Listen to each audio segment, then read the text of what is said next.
It began not with gold, nor silver, but with an idea.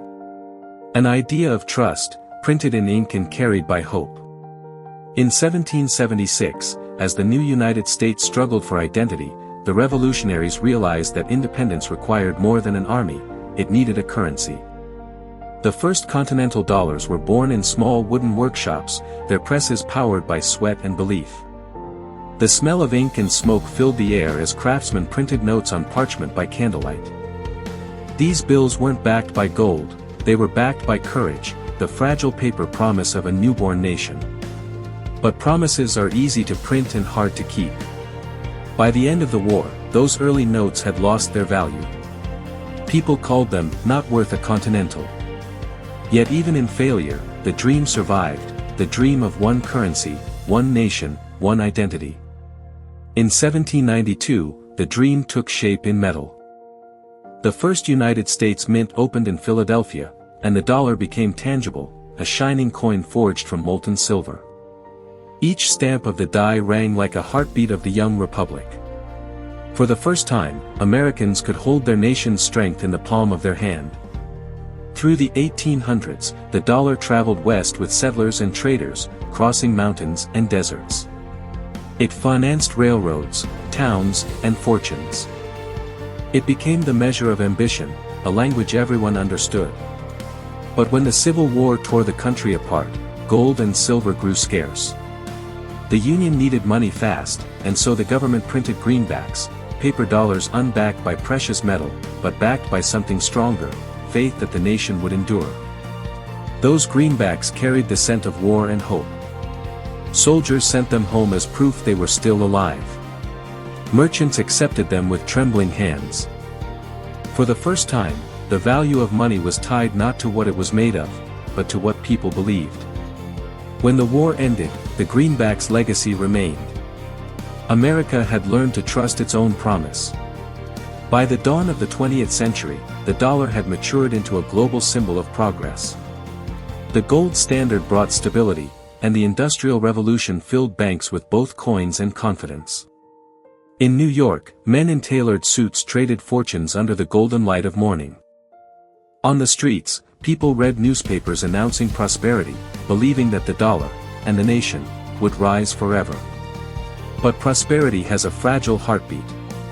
In 1929, the markets crashed. Factories fell silent. Breadlines stretched for blocks. The Great Depression swept across America, and the dollar, once a symbol of strength, turned into a mirror of despair. People clutched bills that could no longer feed their families.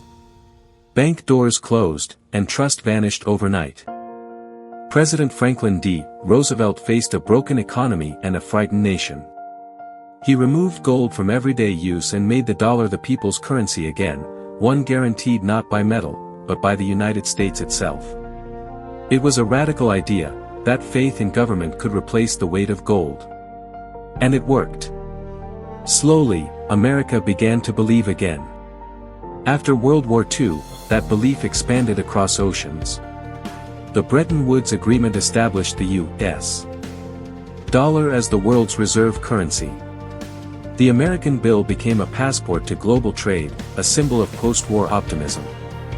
In diners across the country, families paid for burgers and milkshakes with crisp $1 notes, symbols of security, comfort, and the promise of the American dream. The 1950s were painted in pastel colors and jukebox tunes. Money flowed, and so did confidence. The dollar wasn't just paper anymore, it was culture, it was pride, it was America itself. But the 1970s changed everything. When the link between the dollar and gold was finally severed, the U.S. entered the fiat era. The currency's value now floated freely, guided by policy, markets, and trust. Oil became the new backbone, the petrodollar, tying American money to global energy and politics. The dollar was no longer just a domestic tool, it was a weapon of influence. Its reach extended far beyond America's borders, shaping economies, alliances, and conflicts. The 1980s and 1990s transformed money again, from paper to plastic. Credit cards and ATMs replaced wallets filled with cash. The dollar became lighter, faster, and more abstract. The economy went digital before the word digital became fashionable. And then came the 2000s.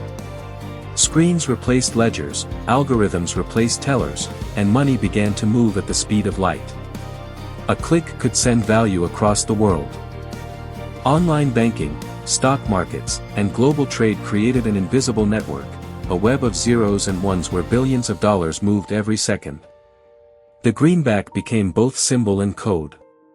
Today, in 2025, the dollar lives everywhere, yet nowhere at all.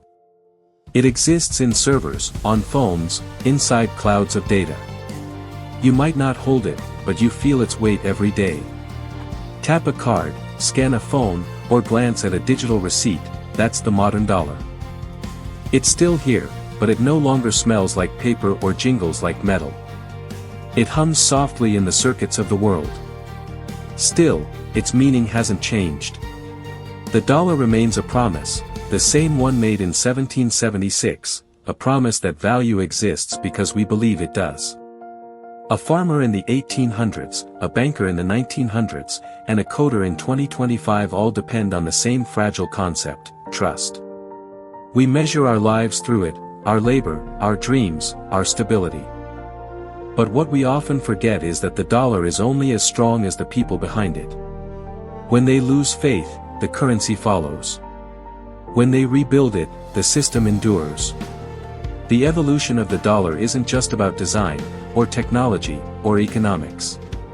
It's about resilience, a reflection of every challenge America has faced and every reinvention it has survived.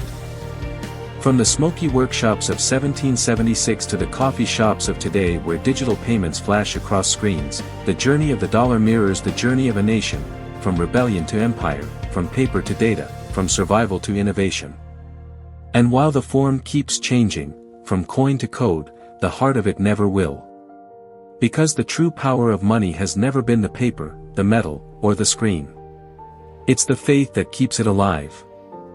That same faith once turned fragile ink into strength. And it will continue to define whatever comes next.